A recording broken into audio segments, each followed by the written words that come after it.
सकते हैं। हम चाहे संसार का कितना ही वैभव बटोर लें, लेकिन सुखी नहीं हो सकते। आवश्यकता के लिए आप संसार के वैभव को इकट्ठा कीजिए, लेकिन अगर आपको ये लगता है कि सांसारिक वैभव से आनंद मिल जाएगा, तो सांसारिक वैभव से आनंद नहीं मिलेगा। वो तो केवल आनंद कंद सच्चिदानंद श्री कृष्ण से ही प्राप्त होगा, क्योंकि वही आनंद कंद सच्चिदानंद स्वयं भगवान है। आनंदो ब्रह्मेति वजाना आनंदात् दैव खल्विमानि भूतानि जायन्ते आनंदेन जातानि जीवन्ति आनंदम प्रियंत विषम विशन्ति तत् ब्रह्म। वेद कहता है कि वही भगवान आनंद है। जब हम उसको प्राप्त कर लेंगे तभी आनंदमय होंगे। उसके पहले यदि सोचे कि हम ये चीज प्राप्त कर ले, वो चीज प्राप्त कर ले, तो उसमें आनंद नहीं है। तो इसलिए सबसे पहले हमें ये समझना होगा कि हमारा भगवान से संबंध क्या है। जब तक हम संबंध नहीं समझेंगे, उनसे कोई संबंध नहीं बनाएंगे, तब तक हम उनसे प्रेम भी नहीं कर सकते। पहले हमें संबंध बनाना होगा, उनको माता पिता भ्राता कुछ भी मानना होगा, अपना स्वामी मानना होगा, अपना प्रियतम मानना होगा। एक न एक संबंध बनाइए भगवान से, उसके पश्चात ही आप उनसे प्रेम कर सकेंगे। क्योंकि अभी हमने संसार में आनंद ढूंढ रखा है, सांसारिक विषयों में आनंद ढूंढ रखा है, सांसारिक जीवों में नाते रिश्तेदारों में आनंद ढूंढ रखा है। इस कारण हम वास्तविक आनंद से वंचित हैं, और वास्तविक आनंद को प्राप्त करके ही हम आनंदमय हो सकते हैं। देखिए, थोड़ा सा समझ लीजिए,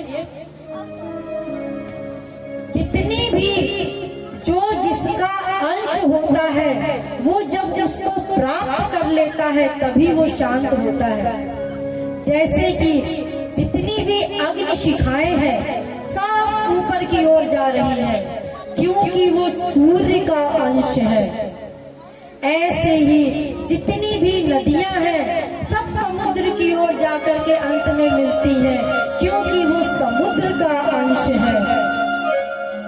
ऐसे ही हम निरंतर आनंद को ढूंढ रहे हैं, निरंतर आनंद को प्राप्त करना चाह रहे हैं, क्योंकि हम उस आनंद कंद सच्चिदानंद श्री कृष्ण के अंश हैं।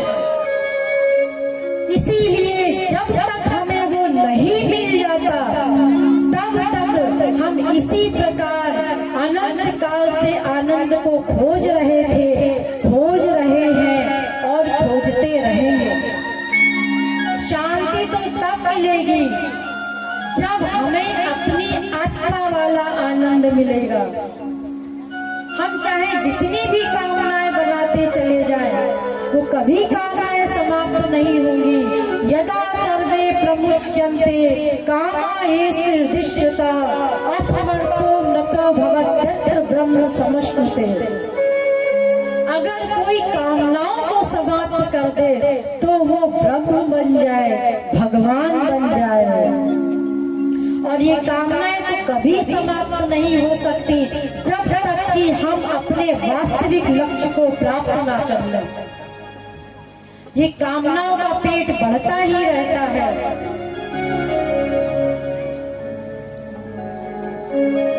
हविषा कृष्ण वर्त में वो भूय एवाभिवर्धते। अग्नि में घी डालो तो प्रज्वलित हो जाती है और अधिक, समाप्त नहीं होती। पानी डालने से अग्नि समाप्त होती है। हम सोचे कि हमने किसी को देखा कि कोई पतली पतली चीज पानी जैसी कोई आग में डाल रहा है और आग बुझ गई, तो हमें लगा कि वो घी डाल रहा है, तो हम भी आग में घी डालने लगे। लेकिन वो और प्रज्वलित होकर के और विराट रूप लेकर के अधिक जलने लगी। पानी से बुझती है आग, घी से आग नहीं बुझती। हमें लगता है कि हमारी सांसारिक कामनाएं पूरी होती जाएंगी तो हमें शांति मिल जाएगी, आनंद मिल जाएगा, सदा सदा के लिए आनंदमय हो जाएंगे। ये ऐसा लगता है जब हमारी कामनाएं पूरी होती हैं, लेकिन एक कामना पूरी होने के पश्चात तुरंत दूसरी कामना पैदा हो जाती है। तो ये कामनाएं तब तक रहेगी जब तक कि हम अपने उस वास्तविक लक्ष्य को, आनंद कंद श्री कृष्ण को, अपने अंशी को प्राप्त नहीं कर लेंगे। तो जो हमारा अंशी है हमें उसको प्राप्त करना होगा। अंशी को प्राप्त कर लिया तब ये आत्मा कहेगी बस अब हमें कुछ नहीं चाहिए, हमें हमारा सामान मिल गया। तो पहले तो हमें प्रेम करना होगा। 6 दिनों से हम आप लोगों को यही बता रहे हैं, 5 दिनों से, लेकिन आप लोग बार बार भूल जाते हैं और वही प्रश्न हमसे बार बार किया करते हैं। कई लोग तो आते भी नहीं।